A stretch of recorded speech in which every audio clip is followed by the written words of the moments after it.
Today is the 10th of September 2012. We are in Rexford, New York, doing a home interview. My name is Wayne Clark. I'm with the New York State Military Museum. Sir, for the record, would you please state your full name and date and place of birth, please? My name is Eugene Harold, and I was born in Clifton Park on May 17, 1930. Did you attend school in Clifton Park? Yes, I did. I went for 8 years in an elementary school, one-room school, and then after finishing 8th grade, I went on to Burnt Hills Balsam Lake Central School and graduated from there 4 years later. And what year was that? 1947. And when you graduated from high school, did you go right to work? Did you go on to college? Or what did No, you do? I didn't go to college. I took a vocational course during high school, and I was able to get a job in a garage, a repair shop. Being after the war, there seemed to be a lot of repair work for different vehicles and like that, so I was able to get a job locally, and I started working in the garage as well, starting out to do mechanical work and like that for 3 years, I guess. Okay. Now I see you entered the Marine Corps in January of 1952. Now, were you drafted or did you enlist? I drafted. Yeah, what it was at that time, the Korean conflict was going on, and as a result, everybody that was able had to be drafted. And my twin brother, incidentally, was drafted before I was, and he went in the Army. And at the time, everybody anticipated around here that I'd be drafted in the Army and be in the same branch of service. As a result, when I got to down in Albany, New York, for the draft board, I was chosen to go in the Marine Corps. I was drafted in the Marine Corps. They were apparently short of personnel at that time, and that was it. I was drafted in the Marine Corps at that time. Yes, sir. Okay. Where did they send you for your basic training? I went to Parris Island, South Carolina, and received my basic training of, I don't know, 8 to 10 weeks, I believe. Now, was that your first time away from home? Basically, other than we took it after graduation from high school.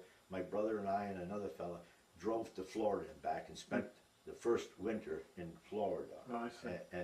But other than that, that was the first time for a period of time, a long time. All right. Now, when you went to basic, was there anyone there from Clifton Park or Albany? No, sir. There was apparently, the way that I understood anyway, that in this region there were 5 draftees that were sent in the Marine Corps, and the furthest one north was in Glens Falls, and then they were scattered. I didn't know anyone. There was the fellow from Glens Falls. He was our leader, so to speak. Had the paperwork, and he was in charge of making sure we got where we're supposed to, and he was with us. So, but I didn't know anyone. No, sir. No. Once you completed your basic training, where did they send you next? The reason, and I could never quite understand, but maybe because of my mechanical background or whatever, I was sent up to Quantico, Virginia, at Marine Corps Schools at Turner Field, and that was the air strip there at Quantico, Virginia. And I was put into an engineering squadron, the only one of its type, unattached by any Marine Air Wing, and I was put in what was known as a check crew to learn the details of maintenance on the aircraft that we worked on. Now, what type of aircraft was that? Over the period of time that I was there, we started out with a squadron of F-6S Grumman Hellcats. They were the fighter plane from the Navy. Mhm. And Now, were these all World War II planes that were left over from yeah, the war? Yeah, they were all. I guess the way it worked, that the Navy sent them to the Marine Corps, and Mhm. and then they were brought up and put in our squadron. I think there was 20 of them, and then we painted them with our Quantico insignia and everything, and they were in the squadron for quite a period of time, and then they were transferred, and we got a squadron of the F-8F Bearcat by Grumman. That was a newer version of the same fighter, smaller than the F-6F, but it was more firepower and really a nice plane. And then finally, we got, they were shipped out, and we got a squadron of Corsairs, F-4F-4 Corsairs. And they were the last of the group. They were quite popular on aircraft carriers toward the end of World War II. And we got a squadron of those. They were, had a lot of history in that plane. And that was the three types of planes that came into the squadron. Now, what kind of work did you do on them?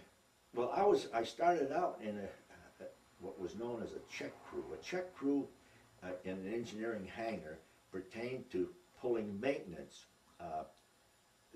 on the aircraft themselves, whatever it took. The basics, so like fluid levels, tire pressures, and everything of that type. Then it went into more detail. Every 30 hours of flight time, they had to have maintenance done on them, and then from that, then the next one was 60 hours, 90, and like that, and they would add more maintenance until it got quite complex. The more hours on the plane, the more complex the inspections and repairs had to be done on them, and they had to be well maintained, because they had a mission at Marine Corps schools that was, I thought, very unusual, and that's how it worked out, being in a check crew. And well, there was a check crew. There were several in the squadron, and I, worked my way through, and they liked my way of doing things, and yeah, I advanced quite rapidly there. Yeah. Now, what rank were you? Well, when I left, I was a sergeant.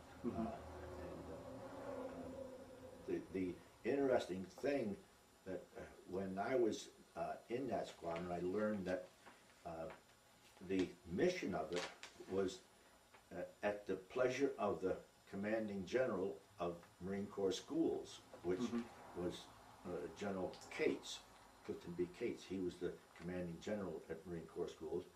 Previously, he was the commandant of the Marine Corps. And as history had it, there was an incident when he was in conversation with the President Truman, that he wanted to be recognized and have a member of the Joint Chiefs of Staff for the Marine Corps. And they got into a heated discussion, as I understand it, and he acknowledged the fact that he believed that the Marine Corps was a police force for the Navy, and they don't deserve. So at that point, after he left being commandant in the beginning of 1952, he was given the job as a 3-star general, because there's only one 4-star general in the Marine Corps. So he was given 3 stars and commanded Marine Corps schools in Quantico. And the mission of the squadron was to put on demonstrations every so often, every 5-6 months, and it was to show the civilians, leaders of the country, the importance of the Marine Corps and their firepower and their support for ground troops. And So it was known as Joint Civilian Orientation Conference. That was the name of the official name of it. And we would rehearse and get everything in order to put on this demonstration for all the civilian leaders. And it continued for the duration that I was there. Every, like every 5-6 months, we would put on a demonstration for the civilians. And the idea was to maintain the importance of close air support for the ground troops by the air system of the Marine Corps. That's what the mission was, and that's what I participated in while I was at Quantico. And Now, were you there at Quantico for your entire yes, sir. military service? Yeah. It was 2 years active duty, and I spent my entire time. And at the time when I was leaving, they wanted me to ship over again, and I said I have to go home and think about it. And at that time, they phased out the engine-driven aircraft, the gasoline engines aircraft, and we're starting to get jets, Navy jets, and that was a whole new field that got started. And as a result, I thought it over, and I said, gee, I enjoyed working on the radial engines, the Pratt & Whitney engines, and so I went in reserves for the finish of my tour. Now you mentioned Colonel Marion Carl, and did you know him personally? He was stationed at the squadron for a period of time, and he flew out with our aircraft, and he was the only reason I remember he didn't. I didn't get to know him that well. I knew him and respected him for being his rank, and he was. They all said that he was such a wonderful pilot that he was unrestricted in flying any aircraft that the Marine Corps had. He was that good, and of course, he was the first Marine ace in the Pacific in World War II. He had a lot of recognition, and I remember flying. He would take a twin-engine Grumman aircraft and fly to the West Coast, and it was always impressing that one man in a single cockpit would fly cross-country by himself, and just he'd have belly tanks on his aircraft to fly to the West Coast and come back on business for the Marine Corps.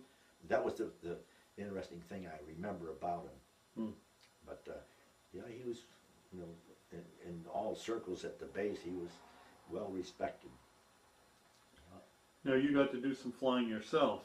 Yeah, the way it was, as I was coming up through the rank in the check crew, by being interested in aviation and everything, every month the squadron would offer flight pay for any person working on aircraft as an incentive to do good work and everything, and it was 4-hour flight time. So as a result,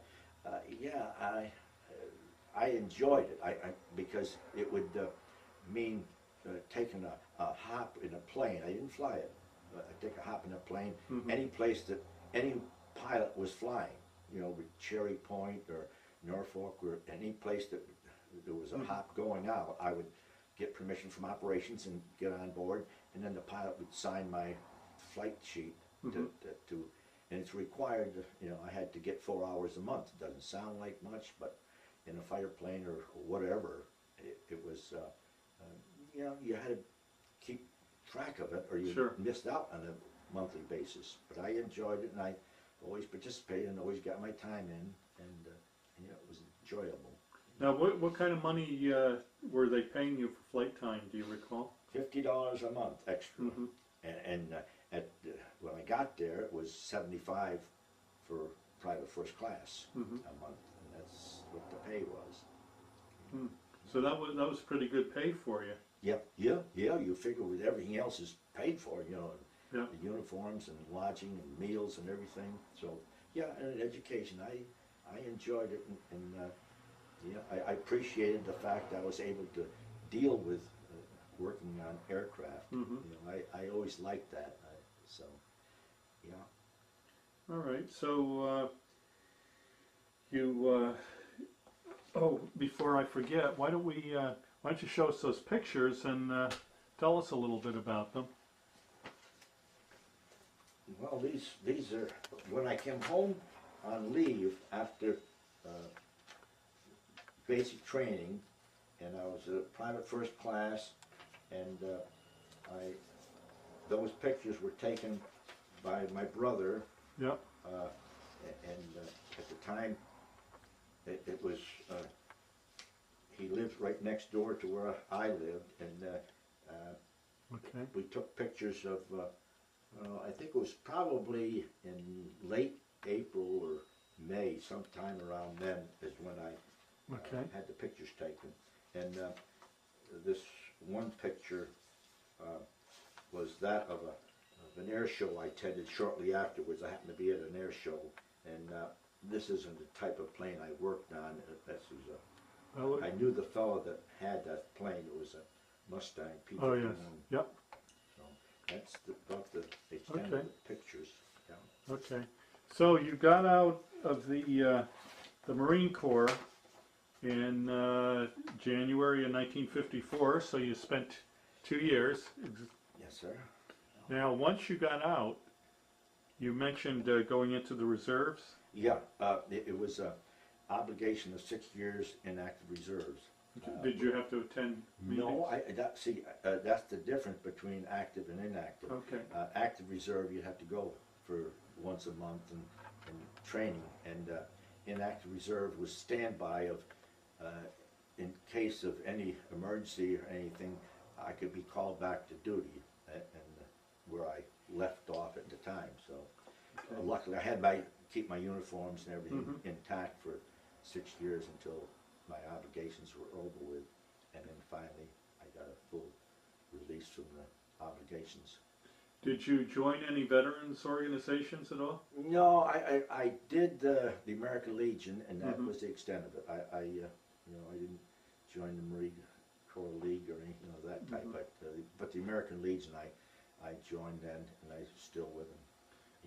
Did you stay in contact with any of the people you were in service with? A few of the fellows. There was one fellow, in fact, from Detroit, Michigan, that he was in the same squadron with me, and when he came home from serving down in Quantico with me, he got married, and he was on vacation heading east to the coast one time, and he stopped and visited a couple of years afterwards, and that was about the only extent of any person that I was stationed with that Mhm. I kept in contact, and we exchanged Christmas cards and like that. But other than that, that was about the extent of it.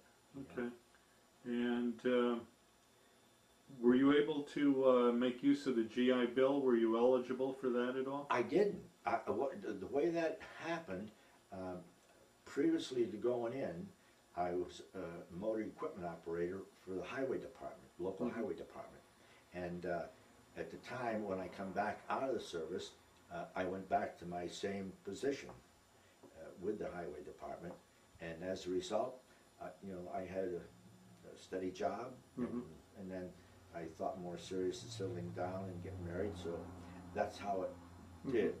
And Okay. finally, with the highway department, I spent, I think it was a total of 49 years with them. Wow. And finally ended my career as deputy highway superintendent. So Mhm. that's how that ended. And so I was started out locally in Clifton Park, and Mhm. I went in the service, come back, and stayed. Was the Clifton Park Highway Department, and I stayed there all my career. Oh, sounds like quite a career you had. Yeah, and I worked my way through the ranks at the highway department, Mhm. and like I say, when I retired, I was deputy superintendent, and that was the extent of it. Now, when did you retire? I would say roughly about 10 years ago. Mhm. 10, 12 years ago, I retired. Okay. Yeah, and we have a little place here, several acres, Mhm. and I enjoy working in the garden, so I have a garden, and I start my plants from seed in the spring of the year, and transplant them in my greenhouse, and then transplant them out in the garden, you know, and do things of that Sure. type, mow the lawns, and we take small trips you know, to the coast for vacation, and that's about the extent of it. Very nice. Yeah. Now, how do you think your time in the service changed or affected your life? I think for the better. I really, you know, like the old saying goes, that it might be tough in Parris Island, but there's a reason for being tough. And at the time that I was there, it was important to stress, you know, the training. It was so vital because we just left World War II, and then the country was in another conflict, and figuring, you know, I didn't, and I don't know why. I mean, I didn't pull any strings or anything, but I was sent to Quantico, Virginia, and there's where I stayed. And some fellas, you know, had it tough in Korea, and Sure. but I respected it. That the training I got, I wouldn't take $1 million for it because it was so good.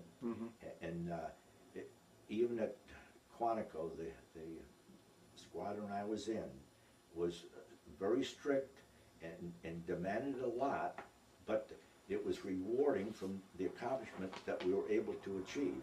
And that's so I always respected the military background for how it helped me to understand a lot in life. So yeah, I think it was well worth it. Yep.